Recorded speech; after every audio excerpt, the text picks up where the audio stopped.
तो आइए हम सभा की शुरुआत करते हैं, और इससे पहले कि हम अपने मनों को तैयार करें परमेश्वर की आराधना, उसकी स्तुति करने के लिए, तो आइए हम प्रार्थना करते इस समय।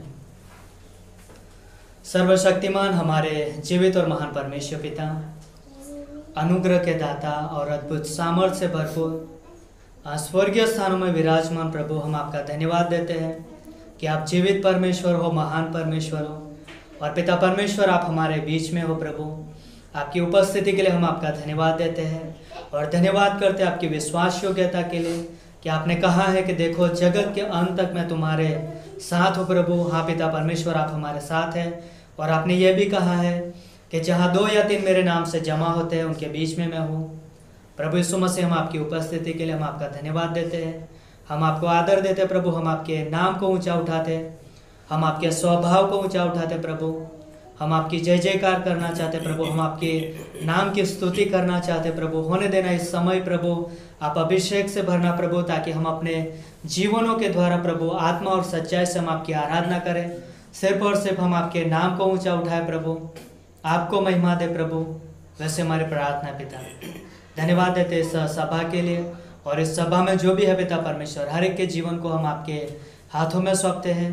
आप अगुवाई करना, मार्गदर्शन देना प्रभु, और जो मार्ग में है आने वाले हैं उनकी भी आप सहायता करना और अच्छे से लेके आना इस स्थान पर। वैसे हमारी प्रार्थना पिता, धन्यवाद देते पिता परमेश्वर। आगे का हर एक समय आपके हाथों में सौंपते हैं, आपकी आत्मा के द्वारा आप हमारी अगुवाई करें। धन्यवाद देते, सारा आदर सारी महिमा आपको देते हैं। ये प्रार्थना यीशु मसीह के नाम से मांगते हैं, आमीन। तो आइए हम अपने स्थान पर खड़े हो जाएं। तो बहुत ही अद्भुत समय रहेगा परमेश्वर की स्तुति आराधना करने का, और अल्केश भाई बैठ सकते हैं। तो क्यों ना हम परमेश्वर की महिमा करते हैं।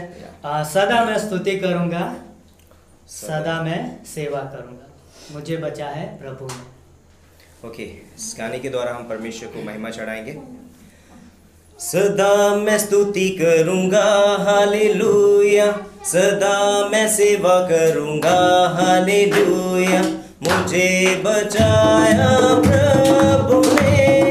सदा मैं स्तुति करूंगा, सदा मैं स्तुति करूंगा, हालेलुया, सदा मैं सेवा करूंगा, हालेलुया, मुझे बचाया प्रभु ने। सदा मैं स्तुति करूंगा, मुझे बचाने आया जब मैं गुनाहों में था। मुझे बचाने आया जब मैं गुनाहों में था। स्वर्ग को छोड़कर जगत में आया मुझे बचाने को। स्वर्ग को छोड़कर जगत में आया मुझे बचाने को। सदा मैं स्तुति करूंगा, हालेलुया, सदा मैं सेवा करूंगा, हालेलुया, मुझे बचाया प्रभु ने। सदा मैं स्तुति करूंगा, जब मैं निराशा में था तूने मुझे आशा दी। जब मैं निराशा में था तूने मुझे आशा दी। जगत में आया जीवन को दिया पवित्र प्रेम यीशु। जगत में आया जीवन को दिया पवित्र प्रेम यीशु। सदा मैं स्तुति करूंगा, हालेलुया, सदा मैं सेवा करूंगा, हालेलुया, मुझे बचाया प्रभु ने। सदा मैं स्तुति करूंगा, प्रेमी प्रभु यीशु, बचाया तूने मुझे। प्रेमी प्रभु यीशु,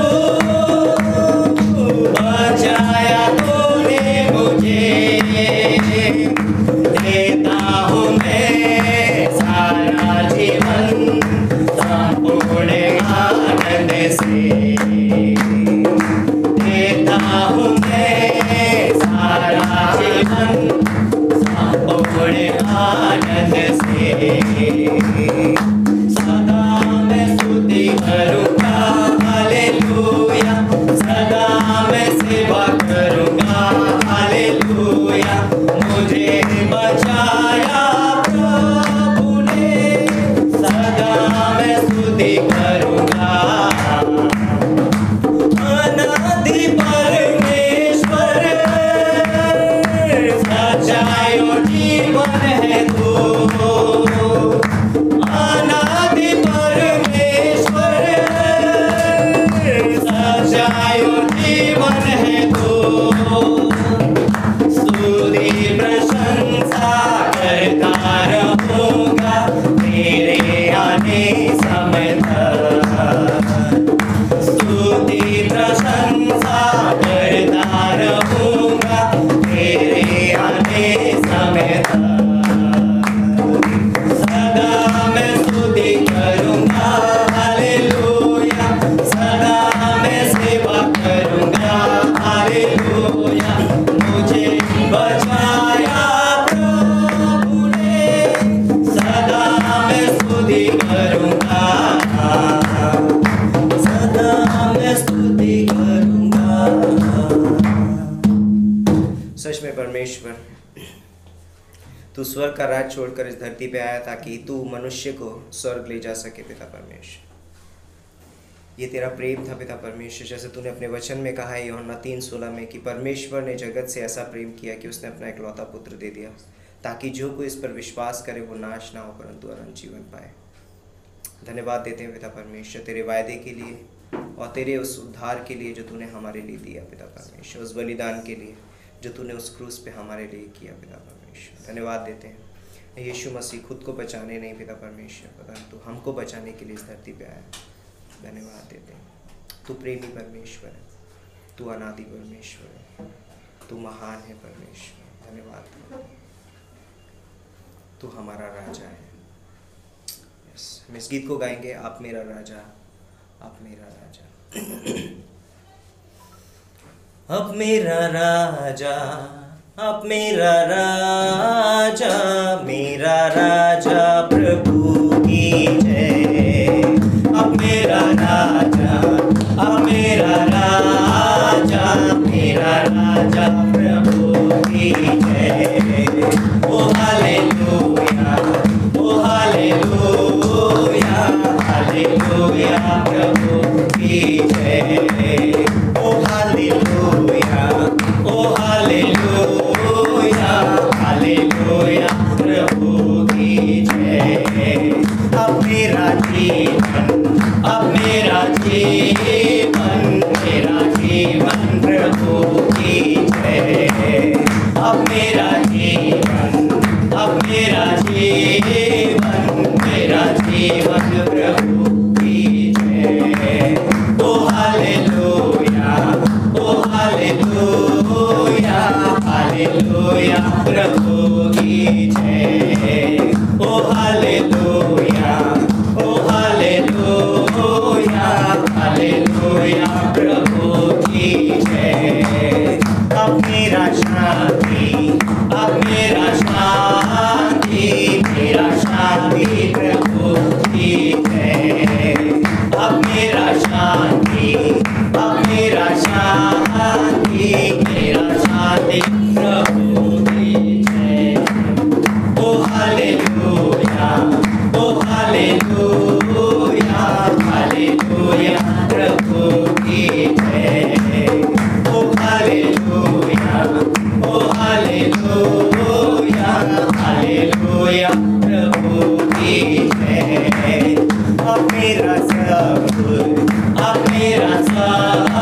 एक और गीत गाएंगे परमेश्वर की आराधना स्तुति के लिए।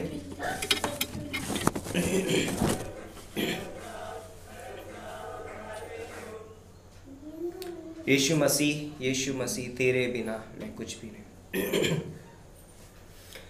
यीशु मसीह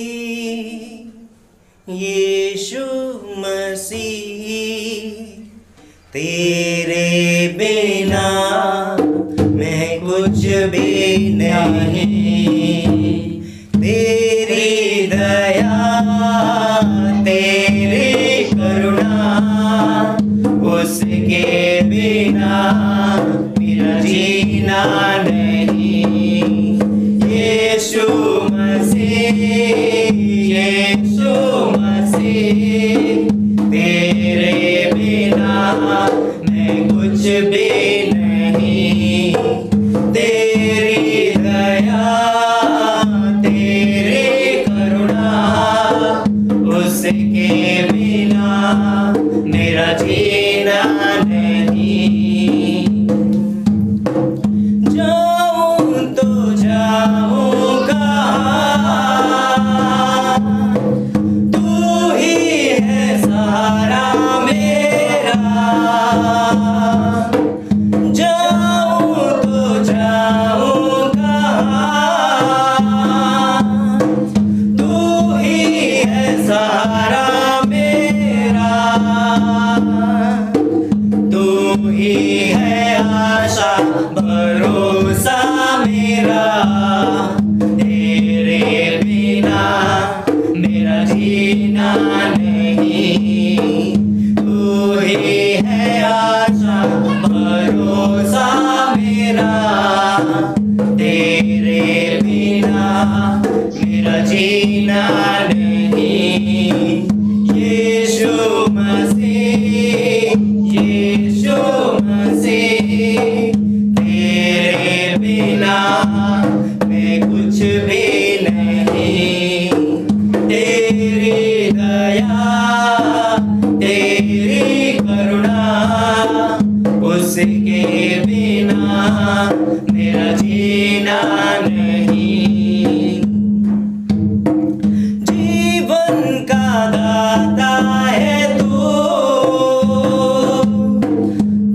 ही है जीवन मेरा। जीवन का दाता है तू ही है जीवन मेरा।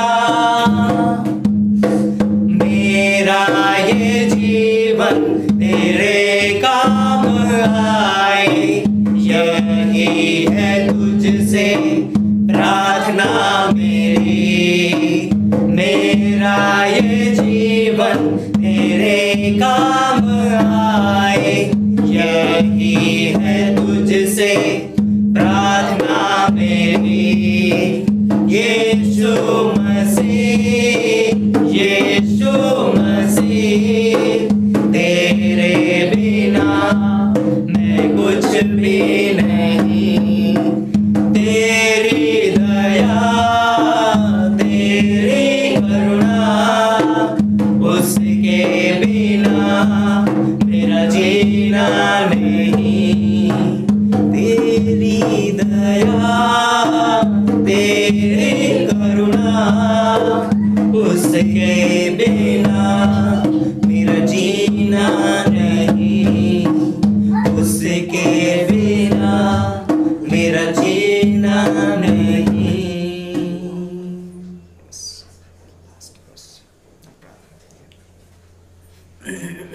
धन्यवाद देते हमारे जीवित और महान परमेश्वर पिता।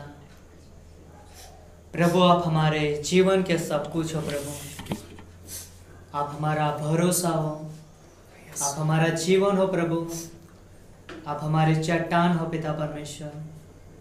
धन्यवाद करते हैं महान परमेश्वर कि सच्ची शांति आप हो प्रभु। और आपने कहा है कि जैसे संसार तुम्हें शांति देता है वैसे नहीं, परंतु मैं अपनी शांति देता हूँ। हाँ प्रभु यीशु मसीह आपकी शांति अद्भुत है, क्योंकि आप शांति के राजकुमार हो प्रभु। आप दया के दाता हो प्रभु। और इसलिए पिता परमेश्वर आप हमसे प्रेम करते हो, आप हमारी चिंता करते हो और आप हमारे जीवन की हर एक कमी घटी को पूरा भी करते हो। इसलिए हम आपका धन्यवाद देते हैं और धन्यवाद करते पिता परमेश्वर कि हमारा जीवन प्रभु आपका जीवन है और आपकी महिमा के लिए प्रभु धन्यवाद हो महान परमेश्वर पिता। स्वर्गीय स्थान में आप विराजमान हो, लेकिन आप अपने लोगों के बीच में निरंतर वास करते हो प्रभु। आपकी उपस्थिति के लिए हम आपका धन्यवाद देते प्रभु, आपकी आराधना करते, आपके नाम को ऊंचा उठाते प्रभु और धन्यवाद देते यीशु मसीह के समय आपने हमारी सहायता किया, आपकी आराधना करने के लिए प्रभु आपने हमें मदद किया प्रभु, अगुवाई किया, मार्गदर्शन दिया प्रभु। इसलिए हम आपका धन्यवाद देते हैं। होने देना प्रभु हमारी इस आराधना के द्वारा आपको महिमा मिले, आपको आदर मिले प्रभु। धन्यवाद देते पिता, धन्यवाद देते इस समय के लिए प्रभु और इस सभा के लिए प्रभु।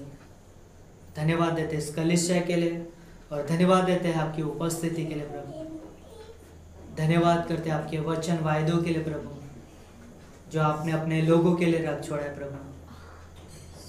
धन्यवाद करते इस कलीसिया के हर एक व्यक्ति के लिए और यहाँ के पासवान के लिए प्रभु। धन्यवाद देते पिता परमेश्वर, धन्यवाद करते। आगे का हर एक समय हम आपके हाथों में सौंपते हैं।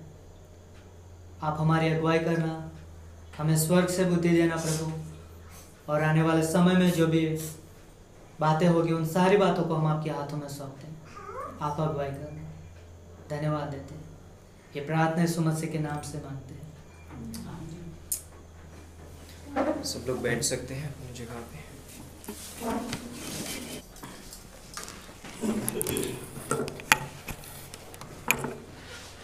तो फिर से एक बार इस समय परमेश्वर की महिमा हो, परमेश्वर की स्तुति धन्यवाद हो।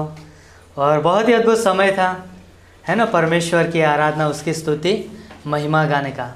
तो धन्यवाद, इस सभा में आप लोग जुड़े हैं, आए हैं और बने हैं, इसलिए धन्यवाद। और काफ़ी सारे लोग भी हमारे बीच में नहीं है, तो लेकिन परमेश्वर की स्तुति और महिमा करते हैं हम इस समय में।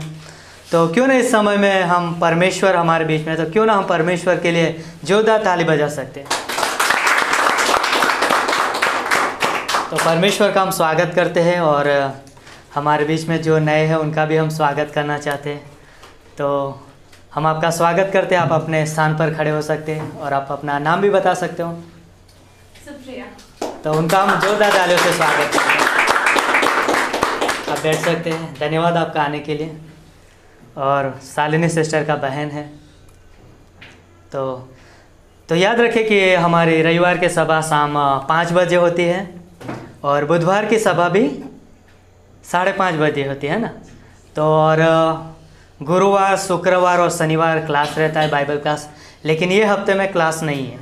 तो वो भी आप ध्यान में रखिए, क्योंकि इस सेमेस्टर मतलब ये क्लास अभी जस्ट पूरा हुआ है, तो 1 हफ्ते के लिए छुट्टी दिया गया है। और अनाउंसमेंट इस प्रकार से है कि जो भी इस कलीसिया की एक्टिविटीज़ है उन सारी बातों को आप अपने पर्सनल प्रार्थना में भी रख सकते हैं। हाँ, फेथ मिशन के बारे में है, ये इस कलीसिया का जो भी दर्शन है, विजन है ना, परमेश्वर उनको आगे लेके चले। और जो भी इस हफ्ते भर में मतलब जो भी एक्टिविटीज़ होती है, जो भी कार्य होता है, तो उन सारी बातों के द्वारा परमेश्वर अपनी महिमा ले ना, परमेश्वर अपना उद्देश्य को पूरा करें। तो इसलिए मतलब कि आप अपने सारे बातों को आप अपने प्रार्थना में रख सकते हैं। और चर्च फैमिली विजिट भी शनिवार के दिन रहेगा, तो महेश भाई के घर पे है और हम सब लोग समय आपको बता दिया जाएगा कि कौन से समय पे मिलना है। मोस्ट ऑफली हम 5:30 बजे मिलते हैं, तो समय पर आप ध्यान रखिए। तो क्यों ना इस बातों को आप अपने प्रार्थना में भी रख सकते हैं ना। तो आइए हम प्रार्थना करते हैं और आगे कार्यक्रम में जाते हैं। प्रार्थना करते हैं। धन्यवाद देते हमारे जीवित और महान परमेश्वर पिता, धन्यवाद करते हैं इस समय के लिए प्रभु, जो आपने हमारे जीवन में दिया है प्रभु। हम सब लोग साथ मिलकर पिता परमेश्वर आपके नाम को महिमा देते प्रभु। और जो भी आपकी इच्छा है प्रभु, जो भी आपकी योजना है, उन योजना को हम आपकी अगुवाई में, आपके सामर्थ्य में आगे लेके चलते प्रभु। हम अपने जीवनों को आपके सामने रखते हैं प्रभु, और इस कलीसिया के प्रति हम समर्पित होते प्रभु, आपकी सेवा के प्रति होने देना प्रभु। यहाँ पे जो भी लोग हैं पिता परमेश्वर, उनके जीवनों को हम आपके हाथों में सौंपते हैं। उनसे बातें कीजिए प्रभु, आज के सभा के द्वारा, आज के वचन के द्वारा प्रभु, और होने देना पिता परमेश्वर, हमारे जीवन से सिर पर सिर्फ आपकी महिमा बढ़ाए हो, जैसे हमारी प्रार्थना पिता। धन्यवाद देते हैं, आगे का हर एक समय आपके हाथों में सौंपते, आप अगुवाई करना। धन्यवाद देते हैं, ये प्रार्थना यीशु मसीह के नाम से मांगते हैं, आमीन। तो क्यों ना इस समय अभी ऑफरिंग संदेश रहेगा।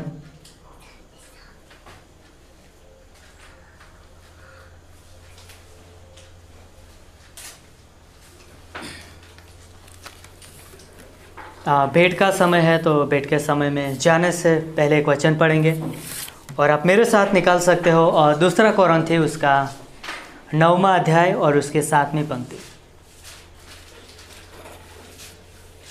दूसरा कोरिन्थी उसका 9वां अध्याय और उसकी 7वीं पंक्ति।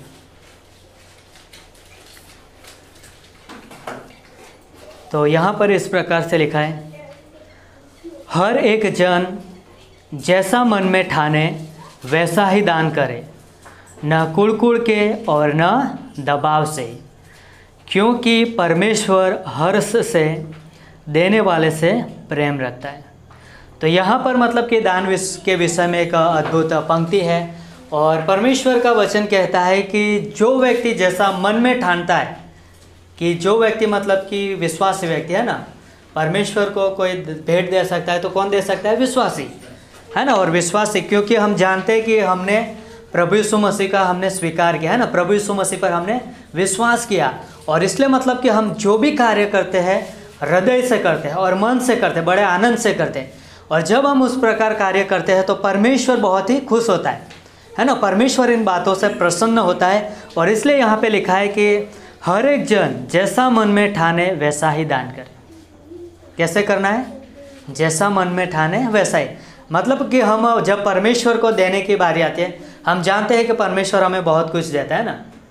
हम काम करते हैं तो काम करने के समय हमें वो बल देता है ना, सामर्थ्य देता है, और काम करने के लिए हमें ताकत भी देता है। उन सारी चीज़ों में मतलब कि जो भी हमारा नौकरी हो या जॉब हो, कोई भी बात क्यों ना हो, है ना, खेत में हो सकता है, फसल की बारी हो, तो जब मतलब कि ये सारी चीज़ें परमेश्वर की ओर से होती है ना, हमारे जीवन में कोई आशीष भी आती है तो वो परमेश्वर की ओर से हमें उसके अनुग्रह से मिलती है। और परमेश्वर हृदय से देता है ना। क्या परमेश्वर कुड़कुड़ाता है हमें देने के लिए? नहीं कुड़कुड़ाता है ना। परमेश्वर भी मन से देता है ना, हर्ष से देता है। और हम जानते हैं कि परमेश्वर ने, जब हम पापी थे तो परमेश्वर ने अपना बेटा दे दिया है ना, प्रभु यीशु मसीह, है ना, उनको भी पीछे नहीं रख छोड़ा। और परमेश्वर ने मतलब कि वो स्वयं मतलब कि एक आनंद के साथ देता है, और परमेश्वर ने अपने पुत्र को भी हमारे लिए दे दिया। और मतलब कि हम देखते हैं कि वो सर्वश्रेष्ठ था, है ना, सर्वोत्तम था, परमेश्वर का पुत्र जो कि बहुमूल्य था, और जिनको हमारे पाप के लिए उन्होंने क्रूस पर बलिदान कर दिया है ना। यीशु मसीह हमारे पापों के लिए क्रूस पर मारे गए, गाड़े गए, तीसरे दिन वो जी उठे, और वो जीवित परमेश्वर हमारे साथ है, और उनकी हम सेवा करते हैं। और जब हम उनकी सेवा करते तो कैसे करते हैं? हृदय से, है ना, दबाव से नहीं करते, कुड़कुड़ाहट से नहीं करते, लेकिन हम हर्ष से, है ना, आनंद के साथ करते हैं। और इसलिए जब हम ये भेंट के समय में जाते हैं, तो जब हम अपने मनों में ठान लेते हैं कि मुझे इतना परमेश्वर के लिए देना है, कोई ज़बरदस्ती नहीं, कोई दबाव नहीं, है ना, जैसा मतलब कि परमेश्वर हमारी अगुवाई करता है ना, हमारे मनों में जैसा परमेश्वर डालता है ना, वचन हम सुनते हैं ना, वचन, परमेश्वर का वचन जैसा हमें प्रेरणा देता है ना, परमेश्वर का वचन हमें बताता है, वैसा ही हम दें, है ना। परमेश्वर का प्रेम हमें जैसा विवश करता है वैसा ही हम परमेश्वर के लिए दें। तो हम अपने मनों को तैयार करते हैं परमेश्वर के प्रति देने के लिए, है ना। तो हम अपने मनों को कैसे तैयार करते हैं? परमेश्वर के वचन के द्वारा ना, उसके प्रेम के द्वारा। और जैसा परमेश्वर का प्रेम, उसका वचन हमारी अगुवाई करता है, वैसा हम परमेश्वर के लिए लेके आते हैं। तो क्यों ना इस समय हम अपने भेंटों के द्वारा परमेश्वर को दें और उसकी महिमा करें।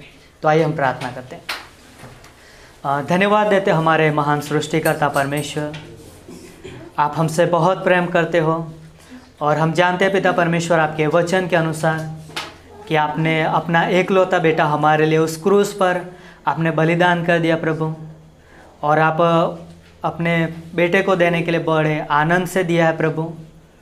हाँ प्रभु, होने देना इस भेंट के समय में भी जब हम अपने भेंटों को आपके सामने लेके आते हैं, वो भी बड़े आनंद के साथ प्रभु आपकी महिमा के लिए दें, वैसे हमारी प्रार्थना पिता। और धन्यवाद देते यीशु मसीह कि आप हमारे साथ हो, धन्यवाद करते। आगे का हर एक समय आपके हाथों में सौंपते, आप अगुवाई करना। प्रार्थना यीशु मसीह के नाम से मांगते हैं, आमीन।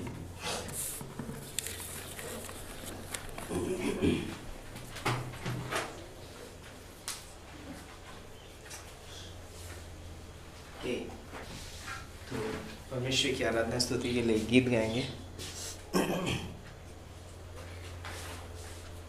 तुम सा कोई नहीं।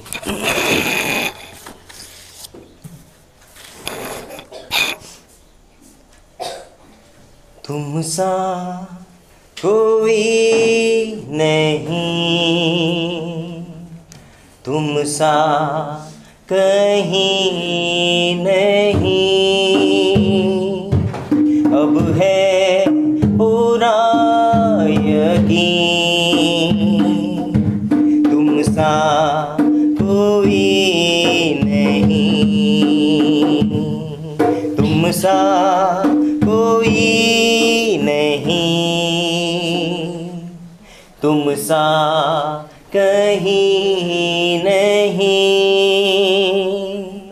अब है पूरा यकीन, तुम सा कोई नहीं। यीशु मसीह हो महिमा तेरी, गाए आसमां,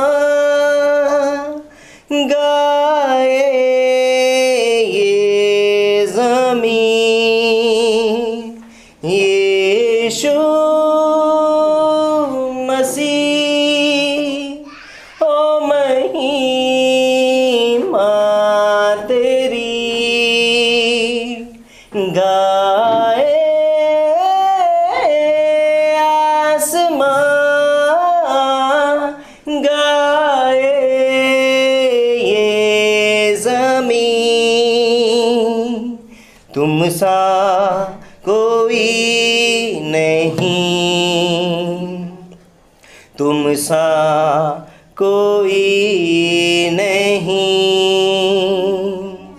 अब है पूरा यकीन, तुम सा कोई नहीं।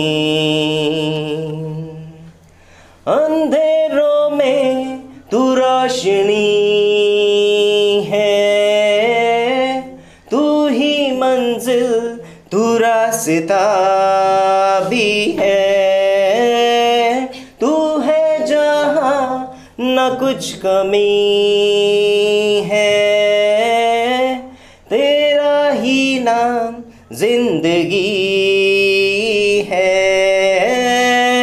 अंधेरों में तू रोशनी है, तू ही मंजिल, तू रास्ता भी है, तू है जहाँ न कुछ कमी है, तेरा ही नाम जिंदगी है।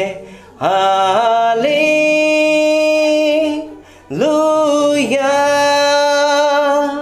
हालेलुया,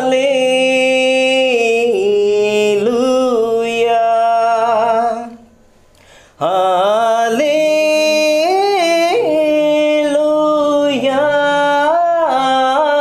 हालेलुया,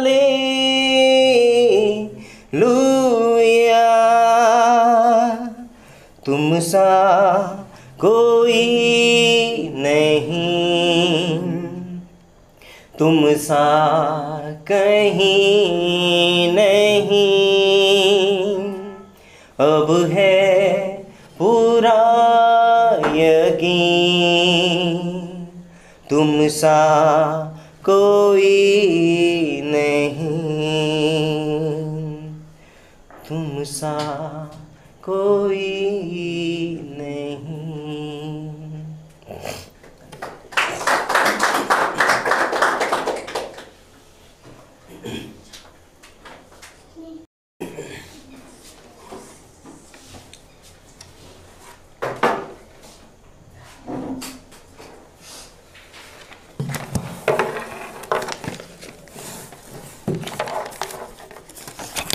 दो पंक्तियां पढ़ेंगे बाइबल से। यशाया की किताब उसका 55 अध्याय और उसकी पहली पंक्ति, यशाया 55:1 और मत्ती का 11:28।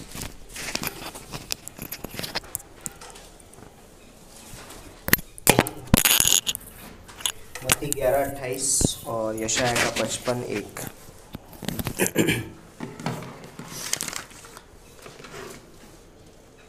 जिसको मिलता है वो पढ़ सकते हैं। ओके, मैं पढ़ता हूँ आपके लिए। यशाया 55:1। आहो सब प्यासे लोगों, पानी के पास आओ, और जिसके पास रुपया ना हो तुम भी आकर मोल लो और खाओ। दाख मधु और दूध बिन रुपए और बिना दाम ही आकर ले लो। जो भोजन वस्तु नहीं उसके लिए तुम क्यों रुपया लगाते हो, और जिससे पेट नहीं भरता उसके लिए क्यों परिश्रम करते हो।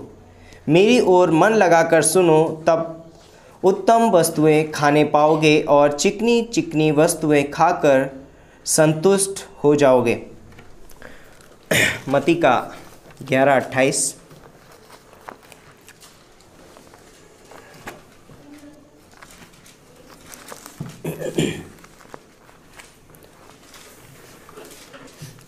मत्ती का 11:28 में इस प्रकार से लिखा है, हे सब परिश्रम करने वालों और बोझ से दबे हुए लोगों, मेरे पास आओ, मैं तुम्हें विश्राम दूंगा।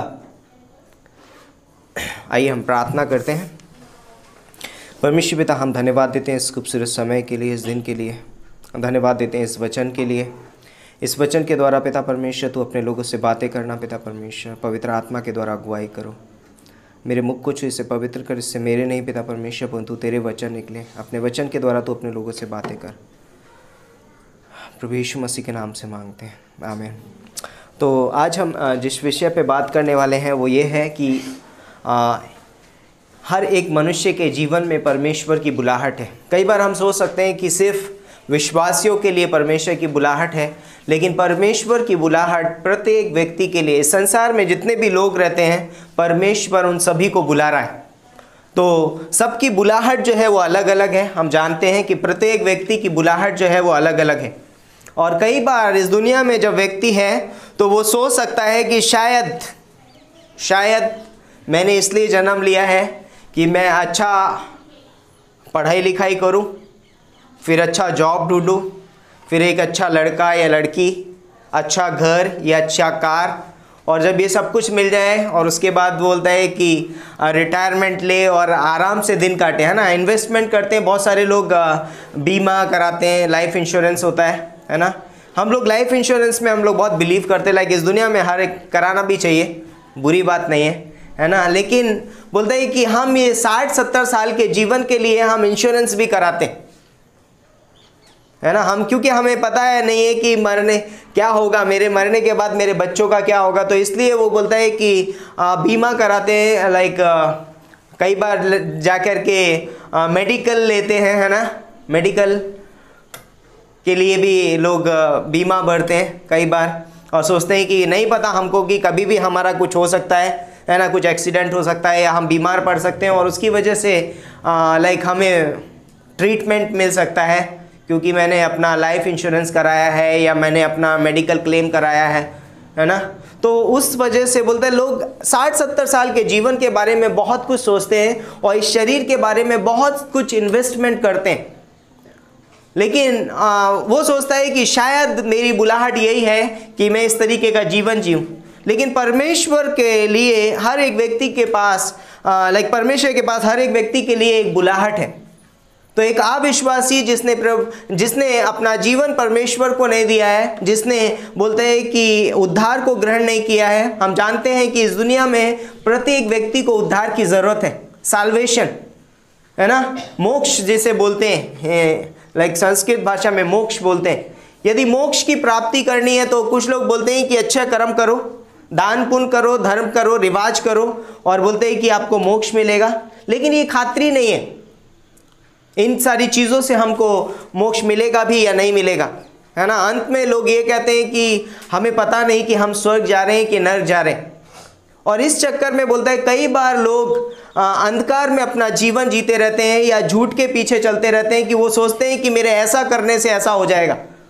हम जानते हैं कि लाइक हमें किसी ने बनाया है और हम ये भी जानते हैं कि हमारे अंदर कोई खराबी भी है। इस संसार में प्रत्येक व्यक्ति वो बोलता है कि पापी है, हर एक व्यक्ति पापी है। रोमियो का 3:23 में लिखा है सबने पाप किया। कोई भी व्यक्ति ये नहीं कह सकता, मैं भी नहीं कह सकता कि मैं एकदम सिद्ध व्यक्ति हूं। हम सबके अंदर पाप है और उस पाप की वजह से हम परमेश्वर तक नहीं पहुंच सकते। और जब हम परमेश्वर तक नहीं पहुंच सकते तो हमारे जीवन का मकसद पूरा नहीं होता है, क्योंकि जब तक आप परमेश्वर के पास नहीं पहुंचेंगे आपके जीवन जो है वो तो है, आपकी लाइफ जो है वो मीनिंगलेस है। आपके जीवन का कोई मकसद नहीं है अगर आप बिना परमेश्वर के जी रहे। परमेश्वर से रहित जीवन जीना जीवन के बोलता है कोई महत्व नहीं है। इसलिए हमें परमेश्वर की जरूरत है। तो इसलिए परमेश्वर प्रत्येक व्यक्ति को बुलाहट देता है उसके जीवन में। तो एक अविश्वासी के लिए जिसने आज तक परमेश्वर पे विश्वास नहीं किया है, जिसने अपने पापों की क्षमा प्राप्ति नहीं की है, परमेश्वर उसको बुलाहट देता है कि हे सब परिश्रम करने वालों और बोझ से दबे हुए लोगों मेरे पास आओ, मैं तुम्हें विश्राम दूंगा। प्रभु यीशु मसीह के पास वो विश्राम है। लाइक आज इस दुनिया में लोग कर्मों के बोझ के नीचे दबे हुए हैं। वो सोचते हैं कि बहुत अच्छा कर्म करने की वजह से बोलते हैं कि हम शायद स्वर्ग चले जाएंगे। और ये एक तरीके से मानो हमारे ऊपर बर्डन है, एक बोझ की तरह है, जिसको हम सोचते हैं कि अच्छे कर्म कर करके लेकिन कितने अच्छे कर्म करने होंगे नहीं पता। लाइक एक लिमिट होनी चाहिए। लाइक जब आप मार्केट में कोई चीज़ खरीदने जाते हो तो आप उसका दाम लगाते हो। हम सब दाम लगाते हैं। हम बोलते हैं भैया ये मोबाइल कितने का है, वो बोलेगा 12,000, 15,000, 20,000, 25,000। एक दाम फिक्स होता है उसका और आपको उतना दाम देना होता है। लेकिन जब हम साल्वेशन की बात करते हैं, उद्धार की बात करते हैं, तो हम बोलते हैं कि साल्वेशन जो है, उद्धार जो है, उसकी कीमत एक मनुष्य नहीं चुका सकता। एक मनुष्य उसकी कीमत को नहीं चुका सकता क्योंकि वो मनुष्य के पहुंच से बाहर है। उद्धार जो है वो मनुष्य की पहुंच से बाहर है लेकिन परमेश्वर की पहुंच में। तो जैसे कि बोलता है कि जब एक व्यक्ति को परमेश्वर ने बनाया है तो परमेश्वर जानता है उसके अंदर क्या खराबी हो गई है, किस कारण से बोलता है कि वो खराब हुआ है और किस रीति से वो ठीक हो सकता है, परमेश्वर ही बता सकता है। यदि एक मनुष्य पापी है तो वो कैसे अपने पाप से छुटकारा पा सकता है, वो सिर्फ और सिर्फ परमेश्वर बता सकता है। और परमेश्वर ने कहीं पर भी नहीं लिखा है कि तुम अच्छे काम करो और स्वर्ग चले जाओगे। मैं ये नहीं कह रहा हूं कि अच्छा काम नहीं करना चाहिए। अच्छे काम हमें अच्छा बनाते हैं लेकिन पवित्र नहीं बनाते। अच्छे काम हमें अच्छा बना देते हैं। हम बहुत अच्छे व्यक्ति हो सकते हैं, हमसे अच्छा कोई व्यक्ति हो सकता है और उसको देखो बहुत अच्छे काम करता है, बहुत अच्छा व्यक्ति है, लेकिन अगली बार अगर दूसरे व्यक्ति से मिलोगे आपको उससे भी अच्छा मिलेगा। लेकिन अच्छे काम हमें सिर्फ अच्छा बनाते लेकिन पवित्र नहीं बनाते। इसलिए परमेश्वर बुलाहट देता है कि हे सब परिश्रम करने वालों। हम अच्छे काम करने के लिए बहुत परिश्रम भी करते हैं, बहुत परिश्रम करते हैं। इसलिए प्रभु यीशु मसीह एक अविश्वासी को बुलाहट देता है कि हे सब परिश्रम करने वालों और बोझ से दबे हुए लोगों मेरे पास आओ और मैं तुम्हें विश्राम दूंगा। एक अविश्वासी, एक पापी व्यक्ति बोलता है कि परमेश्वर की बुलाहट को जब स्वीकार करता है ना, रोमियो का 16:26, जब वो आज्ञाकारिता करता है, परमेश्वर की बुलाहट का आज्ञाकारिता करता है, उसे अपने जीवन में स्वीकार करता है, तो बोलता है कि वो उद्धार पाता है। लाइक यूहन्ना 3:16 एक अच्छा उदाहरण है कि जो कोई विश्वास करेगा वो नाश नहीं होगा परंतु अनंत जीवन पाएगा। किस बात पे विश्वास करना है? इस बात पे कि मैं बहुत अच्छा व्यक्ति बनूं? नहीं, हम अच्छे नहीं बन सकते। हम कितना भी अच्छा कर लें फिर भी हम बहुत अच्छे नहीं बन सकते। हमसे अच्छा कोई व्यक्ति और भी है। वहां पर एक घमंड करने वाली बात होगी। यदि कोई व्यक्ति अच्छे कर्म करके अगर स्वर्ग में जाएगा तो वो दूसरे को देखकर बोलेगा मैंने तुझसे ज्यादा अच्छे कर्म किए थे इसलिए आज मैं यहाँ पर हूँ। उससे अच्छा वाला बोलेगा मैंने भी बहुत अच्छे काम किए थे इसलिए आज मैं। तो परमेश्वर के यहाँ घमंड की कोई जगह नहीं है। स्वर्ग में कोई घमंड नहीं है। स्वर्ग एक पवित्र जगह है, वहां पर थॉट भी नहीं है, पाप का एक विचार भी नहीं है, क्योंकि वो एक पवित्र स्थान है। इसलिए कोई भी व्यक्ति वहां घमंड नहीं कर सकता। परमेश्वर के सामने कोई घमंड नहीं कर सकता कि देखो मैंने अच्छे काम किए थे, आज मैं इसलिए आया हूं। तो बोलता है कि इफिसियों का 2:8 बोलता है कि विश्वास के द्वारा अनुग्रह से ही हमारा उद्धार हुआ है। तो जब कोई व्यक्ति इस बात पर विश्वास करता है तो परमेश्वर ने एक योजना बनाई। ओके, मनुष्य अच्छे कर्मों से मेरे पास नहीं पहुंच सकता, है ना, दान धर्म कर्म से मेरे पास नहीं पहुंच सकता, तो मैं जानता हूं कि एक मनुष्य की जरूरत क्या है। तो उसने कहा कि जब एक मनुष्य ने पाप किया है तो एक मनुष्य को ही बलिदान चढ़ना पड़ेगा, और वो बलिदान पवित्र होना चाहिए। इसलिए प्रभु यीशु मसीह ने बोला कि इस दुनिया में एक भी व्यक्ति पवित्र नहीं है। हम अच्छे बहुत सारे हैं लेकिन पवित्र एक भी नहीं है। मैं आपके लिए नहीं मर सकता और आप मेरे लिए बलिदान नहीं हो सकते। इसलिए परमेश्वर ने एक योजना बनाई। उसने कहा मैं स्वयं मनुष्य का रूप धारण करके धरती पे जाऊंगा और एक पवित्र बलिदान के लिए। इसीलिए प्रभु यीशु मसीह अब से 2000 साल पहले इस दुनिया में आया और एक पवित्र बलिदान के रूप में पूरी मानव जाति के लिए, वो किसी क्रिश्चियंस के लिए नहीं, किसी समाज या जाति के लिए नहीं आया। उसने बोला कि वो मानव जाति के लिए। इस दुनिया में सिर्फ एक ही जाति रहती है, वो है मानव जाति। कोई हिंदू नहीं, मुसलमान नहीं, कोई सिख नहीं, कोई ईसाई नहीं, एक ही जाति रहती है, वो है मानव जाति। और वो मानव जाति पापी है और उसे पाप से छुटकारा चाहिए, उद्धार चाहिए, मोक्ष चाहिए, और मोक्ष सिर्फ परमेश्वर दे सकता है। और परमेश्वर ने कहा कि मनुष्य पापी है लेकिन मैं उससे प्रेम करता हूं, और इसीलिए प्रेम की खातिर, है ना, प्रेम की वजह से बोलता है कि परमेश्वर ने जगत से ऐसा प्रेम किया। बाइबल में कहीं पर भी नहीं लिखा है परमेश्वर ने बोला कि उसने ईसाइयों से प्रेम किया या इस व्यक्ति से प्यार किया। उसने बोला परमेश्वर ने जगत से ऐसा प्रेम किया कि उसने अपना इकलौता पुत्र दे दिया ताकि जो कोई इस पर विश्वास करे वो नाश ना हो परंतु अनंत जीवन पाए। परमेश्वर चाहता है कि हम अनंत काल का जीवन पाए, है ना। परमेश्वर हमारा इंश्योरेंस करना चाहता है। वो चाहता है कि एक दिन हम अनंत काल का जीवन पाएं। यीशु मसीह ने कहा यूहन्ना का 11:25 में, क्या बोला है उसने? पुनरुत्थान और जीवन मैं हूं। पुनरुत्थान और जीवन मैं हूं, और यदि मुझ पर कोई विश्वास करे और वो मर जाए वो फिर जी उठेगा, और यदि कोई मुझ पर विश्वास करे और वो जीवित हो वो कभी नहीं मरेगा, कभी नहीं मरेगा। तो इसलिए ये बोलता है कि जो कोई व्यक्ति यीशु मसीह पर विश्वास करेगा वो क्या रहेगा? अनंत काल के लिए जीवित रहेगा। कहां पर? स्वर्ग में। तो परमेश्वर की पहली बुलाहट है वह विश्वासियों के लिए उद्धार की बुलाहट। पहली बुलाहट कौन सी है? एक व्यक्ति के लिए उद्धार की बुलाहट है कि हर एक व्यक्ति उद्धार ग्रहण करे। इसीलिए लूका का 19:10 में प्रभु यीशु मसीह इस धरती पे आया और उसने कहा कि मनुष्य का पुत्र खोए हुए को ढूंढने और उनका उद्धार करने आया। क्या करने आया?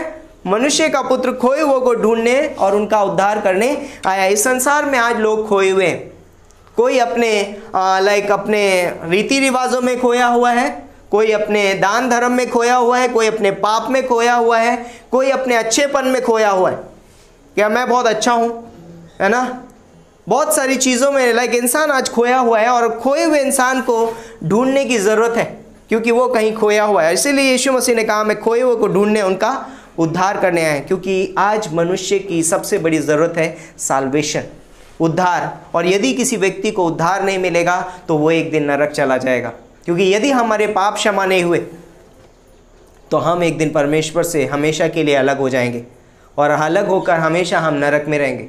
ये मायने नहीं रखता आपने कितनी अच्छा यहाँ पर जीवन जिया। बाइबल में एक कहानी है प्रभु यीशु मसीह ने सुनाई कि एक व्यक्ति था जिसका नाम था लाजरस, और वो बहुत गरीब था, और बोलते उसके शरीर पे बहुत घाव थे, और बोलते हैं कि कुत्ते उसके जख्म चाटते थे, और वो एक अमीर व्यक्ति की डेवड़ी पे पड़ा रहता था, यानी चौखट पे पड़ा रहता था। और जो कोई भी बोलता है कि उधर से खाना गिरता था उसकी टेबल से, वो टेबल से खाना उठा कर, मतलब जब आप खाना खाते हैं तो हड्डी वड्डी फेंक देते हैं, वो खाना खाया करता था। लेकिन वो व्यक्ति परमेश्वर का भय मानता था, परमेश्वर पर विश्वास रखता था, और बोलते हैं कि कुछ ही समय, ज्यादा समय नहीं बीता था, वो व्यक्ति मर गया। और मरने के बाद में वो व्यक्ति कहां पर गया? स्वर्ग लोक में। और उसके पीछे वो अमीर व्यक्ति भी मर गया, और जब अमीर व्यक्ति मरा तो वो नरक में गया, क्योंकि उसने कभी, मैं ये नहीं कह रहा हूं कि सारे अमीर व्यक्ति नरक जाने वाले, मत उसने यहाँ पर तो अच्छा जीवन जिया, लेकिन अपने लिए स्वर्ग में धन नहीं कमाया, लाइक अपने लिए स्वर्ग में स्थान तैयार नहीं किया। और बात बोलते हैं कि उसे बोलते हैं कि अधोलोक में डाल दिया गया। और जब अधोलोक में उसने देखा कि अरे वो तो गरीब लाजरस जो मेरी डेवड़ी पे पड़ा रहता था वो सामने बैठा, तो उसने कहा अब्राहम से कि मेरे उस लाजरस को भेज दे कि वो मेरी जीभ पे एक पानी की बूंद रख दे, क्योंकि मैं यहाँ बहुत तड़प रहा हूँ, यहाँ आग है ना, और ये बहुत जलन वाला स्थान है। तो वो बोलता है, अब्राहम बोलता है कि यहाँ से वहाँ कोई नहीं जा सकता और वहाँ से यहाँ कोई नहीं आ सकता। तो नर्क और स्वर्ग में बहुत बड़ा सेपरेशन है ना, सेपरेट है, दोनों अलग अलग हैं, और वहाँ से वहाँ तक कोई पहुँच नहीं सकता। तो बोलता है कि मेरे लाजरस को वापस भेज दे, ताकि वो मेरे और जो 5 भाई हैं उनको बता दे कि यहाँ पर कितनी बड़ी प्रॉब्लम है, क्योंकि वो भी मेरे जैसा जीवन जी रहे, वो स्वयं पे भरोसा करते।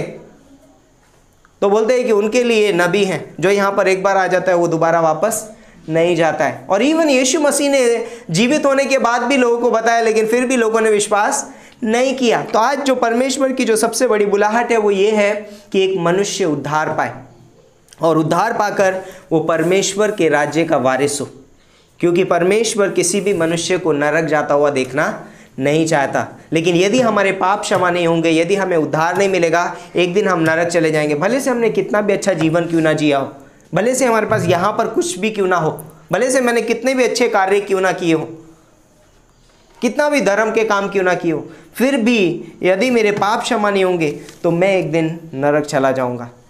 और परमेश्वर की ये इच्छा नहीं है, इसीलिए बोलता है कि यीशु मसीह को उसने धरती पे भेजा, और यीशु मसीह उस क्रूस पर हमारे लिए मारा गया, गाड़ा गया, और वो तीसरे दिन जी उठा।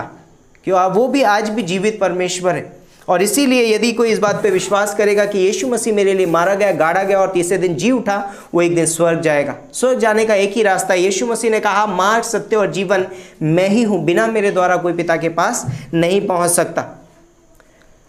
अगली चीज़, दूसरी बुलाहट जो है वो एक विश्वासी के, जब एक व्यक्ति यीशु मसीह पर विश्वास कर लेता है, उसका उद्धार हो जाता है, तो वो विश्वासी बन जाता है। वो क्रिश्चियन नहीं बनता है, वो क्रिश्चियन नहीं बनता है, वो विश्वासी बन जाता है। और जब वो विश्वासी बन जाता है तो बोलता है कि उसके लिए भी एक बुलाहट है, एक विश्वासी को भी एक बुलाहट है, कि एक व्यक्ति की सबसे बड़ी, एक विश्वासी की सबसे बड़ी बुलाहट है वो है बने रहना। क्या है? बने रहना। लाइक यस, आप किसी स्थान पे गए और आपको कोई रास्ता मिल गया, तो आप उस रास्ते पे खड़े हो गए, है ना, तो आपको उस रास्ते में बने रहना है अगर आपको वो मंजिल तक पहुंचना है। लाइक मैं ही नहीं कह रहा हूँ आप मंजिल तक नहीं पहुंचेंगे, लेकिन वहाँ पर बोलता है कि ग्रोथ है, बढ़ावा है, लाइक बढ़ रहे हैं हम वहाँ पर हैं।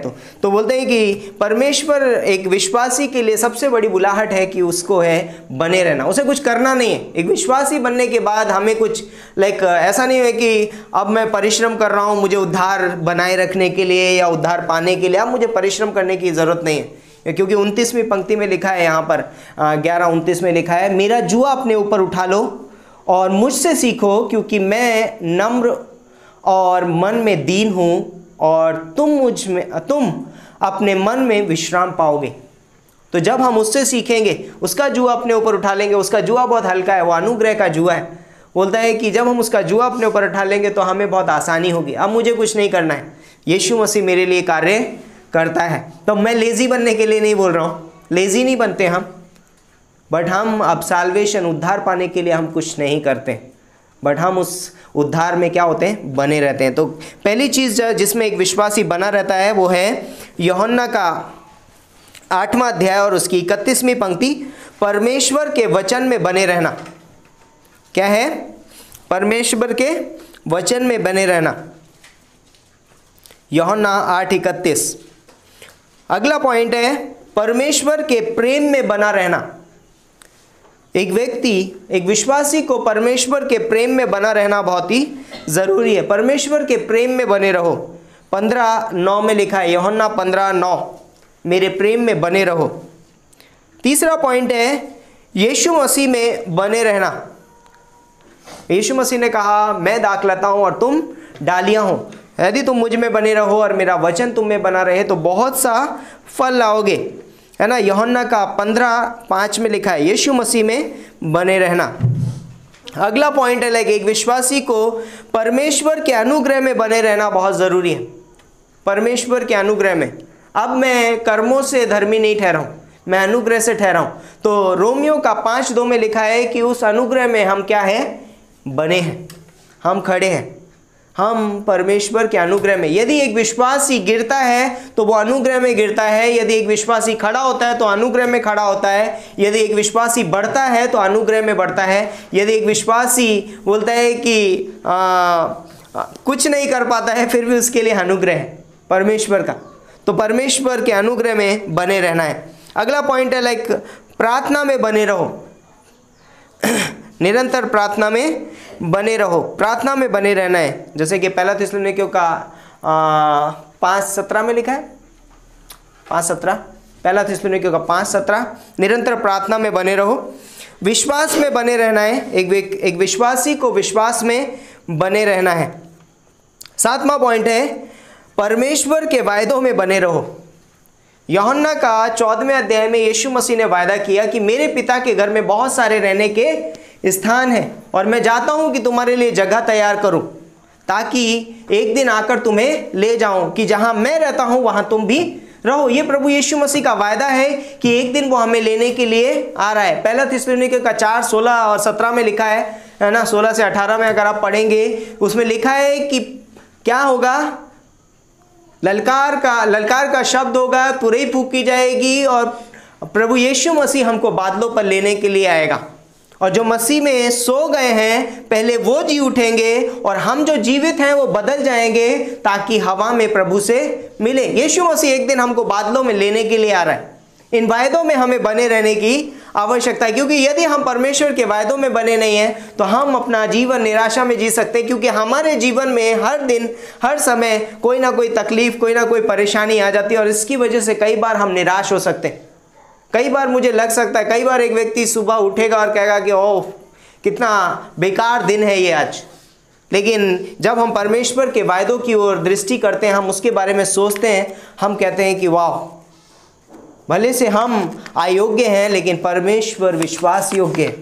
परमेश्वर ने हमसे वायदा किया है और परमेश्वर विश्वास योग्य। आज हम सुबह परमेश्वर की विश्वास योग्यता के बारे में बात कर रहे थे। मनुष्य फेल होता है, मनुष्य हमेशा वही करता है जो उसे नहीं करना चाहिए, लेकिन परमेश्वर हमारे प्रति विश्वास योग्य बना रहता है। परमेश्वर बोलता है कि मैं फेथफुल हूँ, इसलिए मैं चाहता हूँ कि तुम भी फेथफुल बनो, विश्वास योग्य बनो। तो एक विश्वासी की दूसरी बुलाहट जो है वो ये है, बढ़ने की बुलाहट है। कई बार जब आपके घर में बच्चा पैदा होता है ना, बहुत सारे लोग हैं जिनके पास बच्चे हैं और हमारे घर में भी है, समायरा है, तो हम सबकी ख्वाहिश क्या रहती है, हमारा बच्चा बढ़ना चाहिए। सिर्फ वो डील डॉल में ना बढ़े परंतु बुद्धि में भी बढ़े। हर एक चीज़ में हम चाहते हैं कि वो अच्छे से बढ़े, हमारी सबकी ख्वाहिश है ना। तो परमेश्वर की अपने बच्चों के प्रति, विश्वासियों के प्रति एक ख्वाहिश है, एक इच्छा है कि वो विश्वासी क्या करे, बढ़े, उसके ज्ञान में बढ़े। तो परमेश्वर की पहचान में बढ़ने के लिए बोलता है कि परमेश्वर की पहचान में हमको बढ़ना है। फिलिप्पियों के 2:5 में लिखा है कि जैसा मसीह यीशु का स्वभाव था वैसा ही तुम्हारा भी स्वभाव हो। उसके स्वभाव में हमें बढ़ने की आवश्यकता है। तो मसीह यीशु की पहचान में बढ़ो। कुलुस्सियों का 1:10, हमें यीशु मसीह की पहचान में बढ़ना है। कुलुस्सियों 1:10।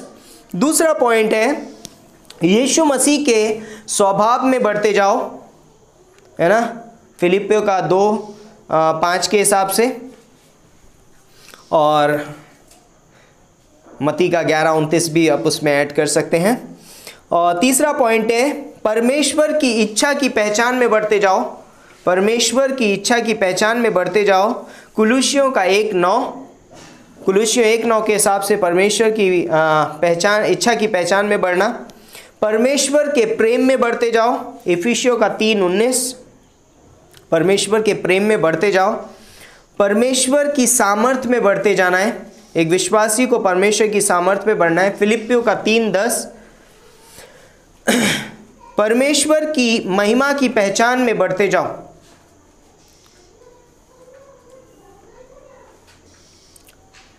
दूसरा कुरिन्थियों का 4:6। सातवां पॉइंट है उसके उद्देश्य की पहचान में बढ़ते जाओ, यूहन्ना का 16:13। तो जब एक व्यक्ति विश्वासी बन जाता है उसका रोल खत्म नहीं हो जाता है ना। उसे क्या करना है? परमेश्वर के वचन में बने रहना है। बने रहना है मीन्स अब उसको क्या करना है? बढ़ना भी है। लाइक कई बार हमें अपने आप को सीमित नहीं करना है, बस मैंने इतना सीख लिया, ओके मैं इतना बाइबल पढ़ लेता हूँ, ओके मैं इतनी प्रार्थना कर लेता हूँ, ओके मैं इतनी बार चर्च चला जाता हूँ, ओके है ना, काफ़ी है। काफ़ी शब्द नहीं होना चाहिए। हमें परमेश्वर में बढ़ना है, उसकी पहचान में बढ़ना है ना। और पौलुस भी बोलता है कि हम अंश अंश करके उसके स्वरूप में बदलते जाते हैं। बढ़ना है हमको, यह हमारी इच्छा होनी चाहिए, चाहत होनी चाहिए। नहीं आज और मैं परमेश्वर को जानना चाहूँगा, जिसने मेरे लिए अपना कीमती लहू बहा दिया, जिसने मेरे लिए उस क्रूस पर एक दर्दनाक मृत्यु सहली, तो क्या मैं उसे जानना नहीं चाहूँगा? क्या मैं उसमें बढ़ना नहीं चाहूँगा? तो इसलिए हमें जानना बहुत ज़रूरी है, उसमें बढ़ना है, उसके वचन में बढ़ना है, उसके प्रार्थना के जीवन में बढ़ना है। उसके बाद जब एक विश्वासी बढ़ता है तो वो शिष्य बनता है। तीसरी बुलाहट जो है एक विश्वासी की वो है शिष्यता। क्या है? शिष्यता की बुलाहट है। लाइक जब हम विश्वासी बनते हैं और हम बने रहते हैं, हम बढ़ते रहते हैं, तो हम शिष्य बनते हैं। और एक शिष्य के बुलाहट जो है, बोलता है एक विश्वासी की जो बुलाहट है वो कैसी है? एक ऊंची बुलाहट है। फिलिपियों का 3:14। हमारी जो बुलाहट है वो एक ऊंची बुलाहट है। हमारी कोई छोटी मोटी बुलाहट नहीं। मैं लाइक बहुत ऊंची बुलाहट है, बहुत छोटी बुलाहट नहीं है। मैं कोई साधारण इंसान बनाने के लिए नहीं बुलाया गया मुझे। मेरी बुलाहट जो है वो बहुत ही ऊंची है। फिलिपियों का 3:14 और पहला शमूएल का 3:8। दूसरा है एक विश्वासी की, एक शिष्य की जो बुलाहट है वो है एक स्वर्गीय बुलाहट है। ये बुलाहट मेरी सांसारिक बुलाहट नहीं है, परंतु एक स्वर्गीय बुलाहट है। इब्रानियों का 3:1 और इफिसियों का 1:3। हमारी जो बुलाहट है वो स्वर्गीय बुलाहट है। किसी मनुष्य ने हमको बुलाहट नहीं दी है, किसी व्यक्ति ने हमको नहीं बुलाया, परंतु स्वर्गीय बुलाहट है परमेश्वर की ओर से। अगला पॉइंट है, तीसरा पॉइंट, तीसरी जो बुलाहट है एक पवित्र बुलाहट है। हमारी जो बुलाहट है एक पवित्र बुलाहट है। दूसरा तिमोथी का 1:9 और पहला पत्रस 1:15। हमारी जो बुलाहट है वो एक पवित्र बुलाहट है। तो एक बुलाहट जब हम इन तीनों बुलाहट को जब हम स्वीकार करते हैं, हम एक शिष्यता का जीवन जीते हैं, तो शिष्य बनने के बाद बोलता है कि उसके कुछ कर्तव्य होते हैं। एक शिष्य क्या करता है? हम जानते हैं यीशु मसीह के 12 शिष्य थे, है ना। और वो 12 शिष्य पूरी दुनिया में उन्होंने यीशु मसीह का प्रचार किया। लाइक यीशु मसीह के लिए उन्होंने अपनी जान दे दी। तो बाइबल में लिखा है कि कौन झूठ के लिए कौन मरता है। इस संसार में भी है। यदि आप झूठ बोल रहे हो, लाइक कई बार हमारे बच्चे झूठ बोल देते और फिर आप बोलते हो कि पढ़ेगी अभी, सच बोल, क्या बोल रहा था, सच बोल। तो वो मार खाने की वजह से क्या बोलेगा? तुरंत सच बोल देगा, है ना। मार नहीं खाएगा, वो चेंज हो जाएगा, बदल जाएगा, तुरंत अपना स्टेटमेंट बदल देगा। लेकिन यहाँ पर प्रभु यीशु मसीह के शिष्यों ने बोलते हैं कि वो मरने तक वो कहते रहे कि यीशु मसीह हमारे लिए क्रूस पे मारा गया, गाड़ा गया और तीसरे दिन जी उठा। उन्होंने अपना स्टेटमेंट बदला नहीं। वो आज तक वो स्टेटमेंट बोलते हैं कि वो जान देने तक बोले, उन्होंने अपना स्टेटमेंट बदला नहीं, क्योंकि वो झूठ नहीं बोल रहे थे, वो सच बोल रहे थे। तो एक डिसाइपल जो एक शिष्य होता है वो क्या करता है? परमेश्वर के व्यवसाय में बना रहता है, परमेश्वर के, है ना, उसके बिजनेस में वो बना रहता है। और उसका बिजनेस क्या है? मनुष्य का पुत्र खोए हुए को ढूंढने, उनका उद्धार करने आए, है ना। तो क्या करता है वो? ढूंढने जाता है लोगों को। एक शिष्य ढूंढता है दूसरे लोगों को। लूका के 15वें अध्याय में 5 मिनट्स मोर बोलता है। लूका के 15वें अध्याय में बोलता है कि जब छोटा बेटा घर छोड़ के चला गया था, तो पिता की सिर्फ एक ही इच्छा थी कि वो कैसे करके उसको ढूंढ लाए। और बोलता है कि हर रोज़ वो घर के बाहर खड़ा होता था और अपने बेटे की राह देखता था। और बोलता है कि जैसे ही उसका बेटा वापस आया, दूर से बोलता है कि उसकी हालत ऐसी नहीं थी कि उसे पहचाना जा सके, परंतु परमेश्वर का प्रेम, बोलता है कि पिता का प्रेम पहचान लेता है। एक विश्वासी यदि भटक भी जाए, परमेश्वर से दूर भी चला जाए, परंतु परमेश्वर उसका इंतजार करता है और बोलता है कि दूर ही से पहचान लेता है और बोलता है कि वो उसकी ओर दौड़ता है। जब हम परमेश्वर की ओर कदम बढ़ाते हैं, परमेश्वर हमारी ओर दौड़ता है क्योंकि वो हमसे प्रेम करता है। तो बाइबल का परमेश्वर एक क्रोध करने वाला परमेश्वर नहीं है, वो विनाश करने वाला परमेश्वर नहीं है। यीशु मसीह बोलता है कि हमें नाश करने के लिए नहीं आए, यीशु मसीह हमको बचाने के लिए आए और यीशु मसीह हमसे बहुत प्रेम करता है और इसी प्रेम की खातिर वो बोलता है कि वो चाहता है कि हम उसके बिजनेस में बने रहें, वो प्रेम की सेविकाई हम करें, वो अनुग्रह की सेविकाई हम करें। तो एक शिष्य होने के नाते हमारे पास एक प्रेम की सेविकाई है, एक उद्धार की सेविकाई है और एक दया, एक क्षमा की सेविकाई है। तो इसलिए बोलता है कि एक शिष्य की बुलाहट है वो परमेश्वर के व्यवसाय में बना रहे, वो सुसमाचार का प्रचार करता है। एक शिष्य क्या करता है? सुसमाचार का प्रचार करता है, दूसरों को शिष्य बनाता है। एक शिष्य ही एक शिष्य तैयार करता है। यह है एक शिष्य की बुलाहट कि वो शिष्य तैयार करने के लिए बुलाया गया। एक शिष्य ही कार्य को आगे लेकर के जाता है ना। साधारण चर्च मेंबर बन के मत बैठिए, है ना, एक शिष्य बनिए, क्योंकि एक शिष्य एक कार्य को आगे लेकर के जाता है। एक शिष्य बोलता है कि विश्वास के कदम उठाता है। एक शिष्य ही बोलता है कि चमत्कार देखता है। यूहन्ना के 2 अध्याय में जब प्रभु यीशु मसीह ने काना, गलील के काना नगर में अपना चमत्कार किया, तो वहाँ शिष्य ही थे जिन्होंने उस चमत्कार को देखा। बोलते हैं कि मटकों को पानी से भर दिया गया और जब निकाल के पिलाया गया तो वो रस बन चुका था, जूस, अंगूरों का जूस हो गया था वो। और उसकी वजह से बोलते हैं कि जब शिष्यों ने देखा अरे यीशु मसीह ने पानी को दाखरस में बदल दिया, तो उन्होंने बहुत अचंभा किया, है ना। तो एक शिष्य जो है वो क्या करता है? करीब रहता है। एक शिष्य चमत्कार को देखता है। एक शिष्य बोलता है कि वो हमेशा पीछे चलता है। एक शिष्य बना रहता है। एक शिष्य बोलता है कि परमेश्वर के कार्य को आगे लेकर के जाता है। एक शिष्य बोलता है कि और कलीसिया स्थापना करता है। तो मैं आप सभी लोगों को उत्साहित करना चाहता हूँ इस शाम में, परमेश्वर ने हमारे जीवन में बुलाहट दी और हमें उस बुलाहट में बने रहना ज़रूरी है। हमें उस बुलाहट में बढ़ने की ज़रूरत है। हमें उस बुलाहट को आगे लेकर के जाने की ज़रूरत है ना। तो प्रत्येक व्यक्ति के जीवन में परमेश्वर की बुलाहट है। एक आप विश्वासी के लिए भी बुलाहट है कि वो उद्धार पाए, है ना, क्योंकि कोई भी व्यक्ति खुद से उद्धार नहीं पा सकता। कितने लोग अपने आप को ठीक किए हैं? हमें डॉक्टर की ज़रूरत है। हमें डॉक्टर की ज़रूरत है। जब हम बीमार हो जाते हैं हम हॉस्पिटल्स जाते हैं, हम डॉक्टर के पास जाते हैं। उसी तरीके से जिसने हमें बनाया है वो जानता है हमारे अंदर आत्मिक रूप से जो हमारे अंदर जो रोग लगा है, पाप का रोग, उससे हमें सिर्फ एक ही व्यक्ति बचा सकता है और वो है परमेश्वर। और प्रभु यीशु मसीह ने कहा कि मैं इसलिए आया कि वे जीवन पाएँ और बहुतायत का जीवन पाएँ, है ना।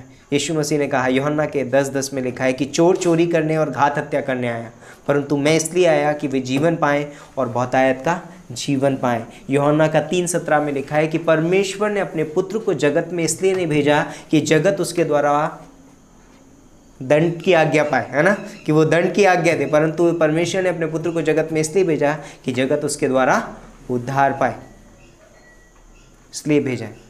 तो परमेश्वर चाहता है कि हर एक व्यक्ति उद्धार पाए जिसने आज तक उद्धार नहीं पाया है। तो यदि कोई व्यक्ति यीशु मसीह के नाम पर विश्वास करे, कुछ नहीं करना है, सिंपल सादा, है ना। यीशु मसीह किसी चीज़ की मांग नहीं करता। यीशु मसीह सिर्फ सिंपल फेथ चाहता है, साधारण विश्वास। यदि कोई व्यक्ति अपने जीवन में साधारण विश्वास करेगा और कहेगा, हे प्रभु यीशु मसीह, मैं पापी हूँ, मैं जानता हूँ, है ना। हर एक व्यक्ति अपने मन में जानता है वो कितना पापी है, वो कितना पाप किया है, क्योंकि एक व्यक्ति मन वचन कर्म से पाप करता है और बोलता है कि उसकी वजह से बोलता है कि वो व्यक्ति एक दिन नरक चला जाएगा। तो वो एक व्यक्ति कह सकता है अपने मन में कि हे यीशु मसीह, मैं जानता हूँ मैं पापी हूँ और मैं ये भी जानता हूँ कि मैं खुद को नहीं बचा सकता, क्योंकि कोई व्यक्ति अपने आप को नहीं बचा सकता, वो कितने भी अच्छे काम कर ले। एक व्यक्ति खुद से स्वर्ग नहीं जा सकता। मैं जानता हूँ मैं खुद को नहीं बचा सकता। मैं मुझे मालूम है कि आप मेरे लिए उस क्रूस पे मारे गए, क्योंकि यीशु मसीह किसी जाति धर्म के लिए नहीं मारा गया, यीशु मसीह मानव जाति के लिए मारा गया। और ये विश्वास करता हूँ कि आपने मेरे लिए उस क्रूस पे अपना कीमती लहू बहाया, आप मेरे लिए मारे गए, आपको कब्र में रखा गया और आप कब्र में रहे नहीं, परंतु आप तीसरे दिन जी उठे, इस बात का पूरा इतिहास इस बात का गवाह है, और इस बात के वो चेले गवाह थे, और इसीलिए उन्होंने हंसते हंसते यीशु मसीह के लिए जान दे दिया। वो कहते हैं कि यीशु मसीह जीवित परमेश्वर है, वो हमारे सामने जीवित हुआ है, हमने उसको देखा है। और वो बोलते हैं कि मार भी दिया उनको, लेकिन वो उन्होंने अपना स्टेटमेंट बदला नहीं, हमने देखा है यीशु मसीह जीवित है। और बोलता है कि यदि कोई इस बात पे विश्वास करेगा वो एक दिन स्वर्ग में रहेगा। तो आइए हम प्रार्थना करते हैं। परमेश्वर पिता, हम धन्यवाद देते हैं इस खूबसूरत समय के लिए, इस दिन के लिए धन्यवाद देते हैं, तेरे प्रेम, तेरे अनुग्रह के लिए, तेरी दया के लिए। पिता परमेश्वर, तू अद्भुत है, तूने हमारे जीवन में बुलाहट दी और तूने हमें वो उद्धार दिया है। धन्यवाद करते हैं, और तू चाहता है कि हम उसमें बने रहें और बढ़ते जाएं पिता परमेश्वर, और तेरे कार्य को आगे लेकर के जाएं। क्योंकि और भी बहुत सारी, बोलते हैं कि तूने कहा कि और भी बहुत सारी भेड़ें हैं जो इस भेड़शाला में नहीं हैं, जिन्हें इस भेड़शाला में लाने की आवश्यकता है। प्रभु यीशु मसीह, हम तेरे नाम को ऊंचा उठाते हैं, तेरी महिमा, तेरी स्तुति करते हैं, धन्यवाद करते हैं, सारा आदर मान महिमा तुझे देते हैं। प्रभु यीशु मसीह के नाम से मांगते हैं, आमीन। यदि कोई इस वीडियो को देख रहा है और आज तक उसने यीशु मसीह पे विश्वास नहीं किया और अपने उद्धारकर्ता के रूप में ग्रहण नहीं किया है, मैं आपको एक छोटी सी बात बताना चाहूँगा कि यीशु मसीह आपसे बहुत प्रेम करते हैं, और यीशु मसीह आपके लिए उस क्रूस पर अपना कीमती लहू बहाया है, और वो आपके लिए मारे गए, गाड़े गए और तीसरे दिन जी उठे। यदि आप इस बात पे विश्वास करेंगे, आप एक दिन स्वर्ग रहेंगे। यदि कोई यीशु मसीह पर विश्वास करना चाहता है, यहाँ पर भी है, यहाँ पर भी या वीडियो में भी, तो मेरे पीछे ये छोटी सी प्रार्थना कर सकते हैं और कह सकते हैं कि हे यीशु मसीह, मैं पापी हूँ, मैं खुद को नहीं बचा सकता, मैं विश्वास करता हूँ कि आप यीशु मसीह, आप मेरे लिए उस क्रूस पर मारे गए, आपको कब्र में रखा गया, आप तीसरे दिन जी उठे, आप मेरे जीवन में आइए, मुझे अपना पुत्र, अपनी पुत्री बनाइए, मैं आपके पीछे चलना चाहता हूँ। यीशु मसीह के नाम से मांगते हैं, आमीन, आमीन। Thank you.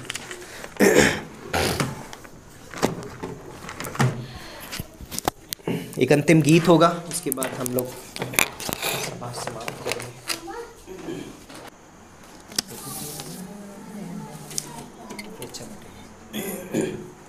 तो आइए हम अपने स्थानों पर खड़े होते हैं।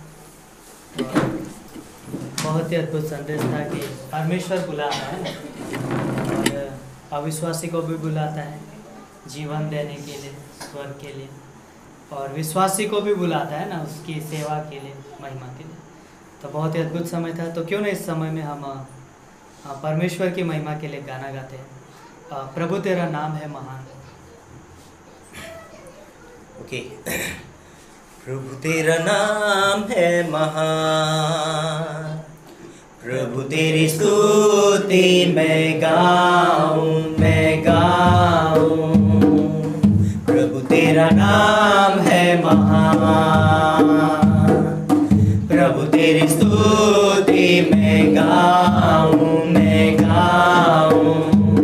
तू आया स्वर्ग से धरती पर, मुझको राह दिखाने को, धरती से क्रूस पर मेरा कर्ज चुकाने को, क्रूस से कब्र में, कब्र से आसमां, प्रभु तेरा नाम है महान। तू प्रभु तेरा नाम है महान, प्रभु तेरी स्तुति मैं गाऊं, मैं गाऊं। प्रभु तेरा नाम है महान, प्रभु तेरी स्तुति मैं गाऊं, मैं गाऊं। तू आया स्वर्ग से धरती पर, मुझको राह दिखाने को, धरती से क्रूस पर मेरा कर्ज चुकाने को, क्रूस से कब्र में, कब्र से आसमां, प्रभु तेरा नाम है महान, प्रभु तेरा नाम है महान, प्रभु तेरा नाम है महान। प्रार्थना करते हैं। धन्यवाद देते हैं हमारे जीवित और महान परमेश्वर पिता, हम आपकी विश्वास योग्यता के लिए हम आपका धन्यवाद देते हैं कि जब आदम पाप के अंदर गिर गया तब पिता परमेश्वर उसके लिए आपने वायदा किया, और वो वायदा पिता परमेश्वर आपने बना के रखा, और उस वायदे के अनुसार आपने सही समय में आपने अपने पुत्र को हमारे पापों के लिए क्षमा के लिए आपने अपने बेटे को उस क्रूस पर बलिदान कर दिया। और हम जानते हैं वचन के अनुसार कि वो हमारे पापों के लिए उस क्रूस पर मारे गए, गाड़े गए और तीसरे दिन जी भी उठे। हाँ प्रभु यीशु मसीह, उन्होंने हमें एक धन्य आशा दी है कि हमारा जीवन नष्ट नहीं होगा लेकिन हम भी बचाए जाएंगे। हाँ प्रभु, हमें आशा है कि और वचन में कहा है कि जो कोई यीशु मसीह पर विश्वास करता है तो अनंत जीवन उसका है। प्रभु धन्यवाद देते यीशु मसीह कि आप हमसे प्रेम करते हो, आपने हमें बचाया है, आपने हमें अनंत जीवन दिया है, हमें आपके संतान बनाया है और आपने हमें स्वर्गीय नागरिक बनाया प्रभु, और स्वर्ग आपका हमारा घर बना है। इसलिए हम आपका धन्यवाद देते हैं। धन्यवाद करते यीशु मसीह कि हमें आपने उद्धार फ्री में दिया है प्रभु, लेकिन उस उद्धार की कीमत यीशु मसीह आपने उस क्रूस पर चुकाई है। आपने मूल्य दिया है प्रभु, आपने अपना लहू बहाया है। और धन्यवाद देते यीशु मसीह आपके अद्भुत अगाप्य प्रेम के लिए, बिना शर्त का प्रेम के लिए, कि आपका जैसा कोई प्रेम हमें कर नहीं सकता। और धन्यवाद देते हैं कि आपके प्रेम से हमें कोई भी अलग नहीं कर सकता। धन्यवाद करते पिता परमेश्वर, धन्यवाद देते यीशु मसीह कि आप हमारे सारे बोझों को, सारे भार को आप उठा लेते हो, हमें स्वतंत्र करते हो पिता, ताकि हम आपके स्वतंत्र का आनंद उठाए प्रभु। धन्यवाद देते यीशु मसीह अद्भुत आपके प्रेम के लिए, और धन्यवाद देते इस समय के लिए, और यहाँ पे आए हुए हर एक व्यक्ति के लिए प्रभु, हर एक जीवन के लिए हम आपका धन्यवाद देते हैं कि जो भी आपकी महिमा के लिए, आपके राज्य के लिए पिता परमेश्वर, आपके अद्भुत महान कार्यों में जुड़े हुए पिता होने देना। हर एक जीवन के साथ संग रहना प्रभु, हर एक के काम कार्य में, उनके नौकरी में, हर एक बातों में, खेती बाड़ी में, सभी चीज़ों में, उनके परिवार में प्रभु आप आशीषित करना प्रभु, और आपकी महिमा, आपका राज्य बढ़ाना प्रभु, ऐसे हमारी प्रार्थना। धन्यवाद देते महान परमेश्वर, धन्यवाद देते। आगे का हर एक समय आपके हाथों में सौंपते। ये प्रार्थना यीशु मसीह के नाम से मांगते हैं। आमीन।